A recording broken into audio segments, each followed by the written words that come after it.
ایک گاؤں میں دو بھائی رہتے تھے۔ چھوٹا بھائی محنتی اور ایماندار تھا۔ وہ دن رات کھیتوں میں کام کرتا، اسی لیے اس کی فصل ہمیشہ شاندار ہوتی تھی۔ لیکن بڑا بھائی نہایت سست اور اپنے چھوٹے بھائی سے حسد کرنے والا تھا۔ اس کی فصل ہمیشہ کمزور رہتی۔ ایک دن چھوٹا بھائی کسی کام سے گاؤں سے باہر چلا گیا۔ بڑے بھائی کے دل میں لالچ پیدا ہوا۔ اس نے سوچا، میری زمین تو کچھ اگاتی نہیں، مگر میرے بھائی کے کھیت میں خوب اناج ہے، کیوں نہ میں اس کے کھیت سے کچھ اناج چرا لوں۔ یہ سوچ کر وہ اپنے ساتھ ایک بوریا لے کر چھوٹے بھائی کے کھیت کی طرف چل پڑا۔ جب وہ وہاں پہنچا اور اناج چننا شروع ہی کیا تھا کہ اچانک ایک عجیب آدمی نے اونچی آواز میں پکارا، تم کون ہو اور یہاں کیا کر رہے ہو؟ بڑا بھائی گھبرا گیا اور بولا، تم کون ہو اور میرے بھائی کے کھیت میں کیا کر رہے ہو؟ وہ اجنبی بولا، میں تمہارے چھوٹے بھائی کی قسمت ہوں، اس کے کھیت کی دن رات حفاظت کرنا میرا فرض ہے۔ یہ سن کر بڑا بھائی حیران رہ گیا۔ پھر اس نے پوچھا، اچھا یہ بتاؤ میری قسمت کہاں ہے؟ قسمت نے جواب دیا، یہاں سے 500 میل دور ایک جگہ ہے جہاں 7 کنویں ہیں اور ایک الوچے کا پیڑ ہے۔ اس پیڑ کے نیچے تمہاری سوئی ہوئی قسمت پڑی ہے۔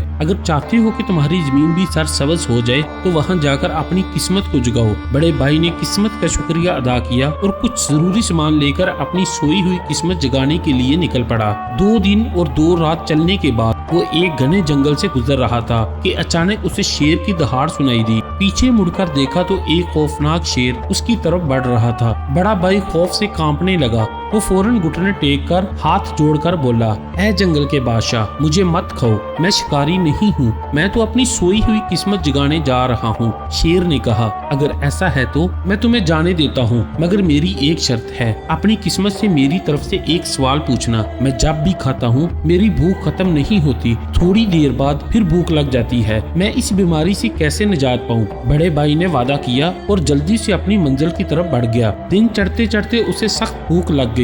راستے میں ایک جھونپڑی نظر آئی۔ جب وہ وہاں پہنچا تو ایک بوڑھا آدمی باہر بیٹھا تھا۔ بڑے بھائی نے سارا حال سنایا اور رات گزارنے کی اجازت مانگی۔ بوڑھا بولا، تم ایک رات میرے گھر رہ سکتے ہو، مگر شرط یہ ہے کہ جب تم اپنی قسمت سے ملو تو میری طرف سے بھی ایک سوال پوچھنا۔ میری ساری زمین پر فصل ہوتی ہے، لیکن ایک ٹکڑا ایسا ہے جہاں کتنی بھی محنت کر لو کچھ نہیں اگتا، بس یہ میرا سوال ہے۔ بڑے بھائی نے ہاں کر دی۔ بوڑھے نے اسے کھانا اور آرام کرنے کی جگہ دی۔ اگلی صبح وہ اجازت لے کر آگے بڑھا۔ کچھ دیر بعد وہ ایک شہر سے گزرا تو سپاہیوں نے اسے مشتبہ سمجھ کر پکڑ لیا اور بادشاہ کے حضور لے گئے۔ بادشاہ نے پوچھا، تم کہاں جا رہے ہو اور کیوں؟ بڑا بھائی بولا، حضور میں جاسوس نہیں ہوں، میں تو اپنی سوئی ہوئی قسمت جگانے جا رہا ہوں۔ بادشاہ مسکرا کر بولا، اگر ایسا ہے تو میری بھی ایک گزارش ہے۔